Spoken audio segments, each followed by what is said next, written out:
What's up everyone, Soldier First Class here. In today's mission, Square Enix has released a massive news and info dump on the PlayStation website. There's a lot of information to go over, so stay tuned soldiers, it's time for our next mission.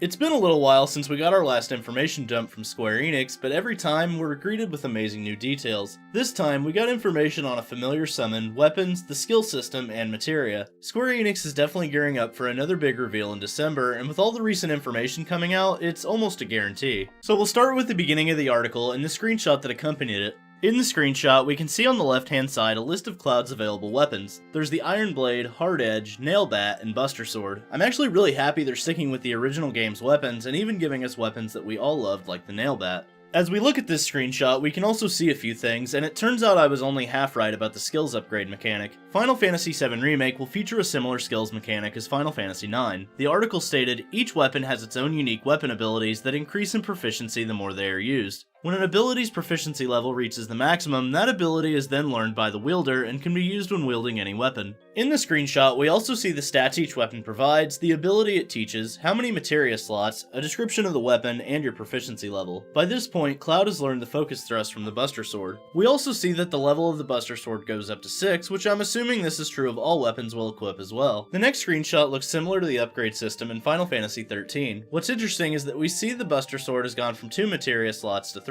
The article confirms the ability to upgrade materia slots in your equipable weapons. We also see that it features a skill list, which includes attack power plus 5, magic attack power plus 5, max HP plus 100, and the strong attack while in Punisher mode gets a 5% boost. We also see something called the Buster Sword Core, which is the basis of upgrading the weapon. You'll use skill points to unlock skills and enhance the weapon's capabilities. I absolutely love this because it makes your weapon feel more important for longer than 5 to 10 minutes, which was something I always wanted from the original Buster Sword. The article then went on to reiterate what we already knew about Classic Mode and unique character abilities like Cloud's Punisher Mode. We'll skip through that because not only do we already know about it, but this next part is the best part of this whole video. Square Enix has officially confirmed we will be seeing Chocomog in Midgar. In the screenshot, we can see a moogle riding a chocobo with the summon bar next to the characters. You can barely make out that you're fighting the sweeper enemy, but once again, you're in a very large open area. But this is fine because in the next screenshot, we see Chocomog using the Stampede ability. I'm super happy that this summon didn't get cut in favor of the Chocobo Chick summon materia we're getting as DLC.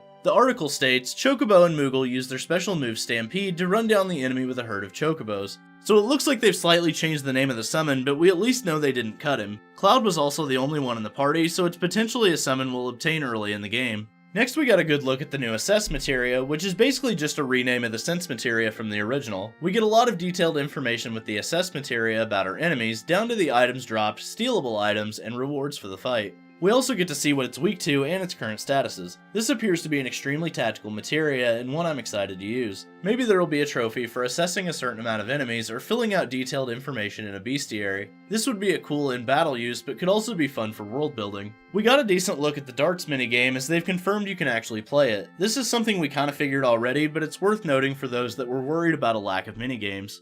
Next we get some beautiful screenshots of the inside and outside of Aerith's house and her church. The level of detail inside and outside of her house is phenomenal. You can tell that all the green is supposed to be symbolic of her Cetra heritage and her love for flowers, while still keeping the Mako pipes that let you know this is Midgar. It's beautiful to see because it makes you realize how different each location of the first part will be. Midgar is normally dark and gloomy, but it's places like this that made you realize that there were still beautiful parts of the city. The church is also greatly detailed, with natural light shining on the flower bed in the middle. Next we get to see Cloud using an ability that looks a lot like Blade Beam. The beams of light coming from the Buster Sword are splitting into 3 beams, and it just feels like this could be the remake version. There were a few combat screenshots and one of Jesse, Biggs, and Wedge, but as far as information goes, these were the most important details. I'm happy with all the confirmations that we got in the blog post, which I'll link in the description below. There was also a behind-the-scenes interview released today where Nomura confirmed that Part 2 of the Final Fantasy VII Remake is already being worked on. For me, this means it's past the preliminary stages and is already in complete development. This is great news, especially considering that we're currently worried about the wait between parts.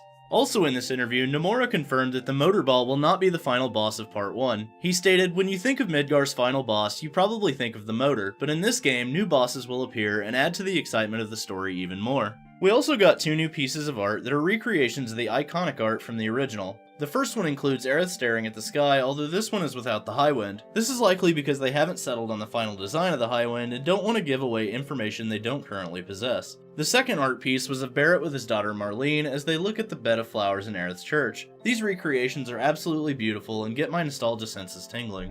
Overall, this is yet another hype-creating information released, and one I'm thankful to Square Enix for. It's been extremely dry the last couple months, and with the Final Fantasy VII Remake less than 100 days away, the winter is definitely going to be hard to get through without any news or info. Still no information on Red 13, but I think that day is rapidly approaching. So what do you think, soldiers? Are you even more hyped after this information drop? Thanks for watching, and don't forget to Omni-slash that like button. Let me know in the comments section below what you thought of this information drop, subscribe to the channel, and ring that notification bell to join the ranks of Soldier today. And for all the latest Final Fantasy VII Remake news, rumors, and trailers, I'm Soldier First Class, and I'm on to the next mission. Later, guys.